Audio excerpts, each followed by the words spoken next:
ও ফাতেমা, হাসাইন আর হুসাইনের অনেকগুলি কাপড় চোপড় ভিজিয়ে দিয়েছো, কারণটা কি? এত সকালে ফাতেমাতুজ জোহরা রাদিয়াল্লাহু তাআলা আনহা কান্না ঠেকাইতে পারলেন না।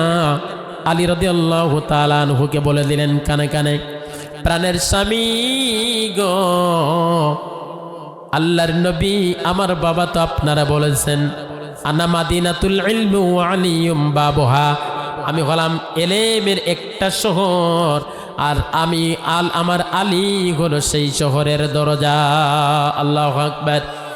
ও আলী, আমার আব্বা পৃথিবী থেকে বিদায় নেওয়ার পরে এই মুহূর্তে পৃথিবীর সবথেকে বড় আলেম, বড় জ্ঞানী হলো তুমি। তুমি কি জানো না 6 মাস পূর্বে আমার আব্বা আমাকে বলেছিল, ফাতেমা রে 6 মাসের মধ্যে তোমার সাথে আমার দেখা হবে। আমি যাই নামাজের ভিতরে যখন একটু তন্দ্রাচ্ছন্ন ভাব হয়েছে, আমি একটু ঘুমিয়ে গিয়েছি, এমন সময় আমার আব্বা বলেছেন, ফাতেমা রে আজকে আলীর সাথে যখন সেহরি খেয়েছ, আজকের ইফতারটা জান্নাতে আমার সাথে হয়ে যাবে। সুবহানাল্লাহ। কান্নাকাটি করতেছেন নবীর মেয়ে ফাতেমা, আলীও কান্নাকাটি করে। কান্নাকাটির ভিতরে ফাতেমা বলতেছে, প্রাণের স্বামী গো, আমার প্রাণের স্বামী, জীবনে কোনোদিন তোমার আমি মনের মতো করে খেদমত করতে পারি নাই, অনেক ত্রুটি আমার হয়ে গেছে। নারী হিসাবে, স্ত্রী হিসাবে যেইভাবে তোমার খেদমত করা দরকার ছিল আমি পারি নাই, আমারে মাফ করে দিও।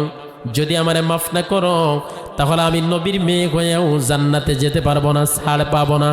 হযরত আলী রাদিয়াল্লাহু তাআলা আনহু বলতেছেন, ও ফাতেমা রে, ফাতেমা রে, তুমি এমন অপমানজনক কথা আমারে বলো না। কারণ হলো বিশ্বজগতের সব থেকে শ্রেষ্ঠ মানুষ, তার নাম হলো মুহাম্মাদুর রাসূলুল্লাহ। এই পৃথিবীর শ্রেষ্ঠ মানবের কলিজার টুকরা তুমি একমাত্র মেয়ে, কিন্তু সেই মেয়েকে আমি ঘরে এনে জীবনে কোনোদিন পেট পুরে খাবার দিতে পারি নাই, কোনোদিন তোমার একটা ভালো পোশাক দিতে পারি নাই। ফাতেমা রে, ত্রুটি হয়ে গেছে, গরিবী জীবন যাপন আমার সাথে করেছ। ফাতেমা রে, আমি আলীকে তুমি মাফ করে দিও। যদি আমাকে মাফ না করো, কিয়ামতের দিন একটি পা আমি বাড়াইতে পারবো না। তুমি নবীর মেয়ে, তোমার যে ইজ্জত দেওয়ার কথা আমি সেটা করতে পারি নাই। দুইজন কান্নাকাটি করতেছে।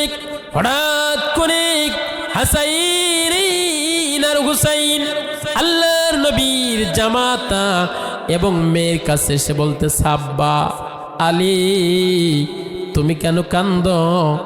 আব্বা তুমি কেন কান্নাকাটি করো? মা তুমি কেন কান্নাকাটি করো?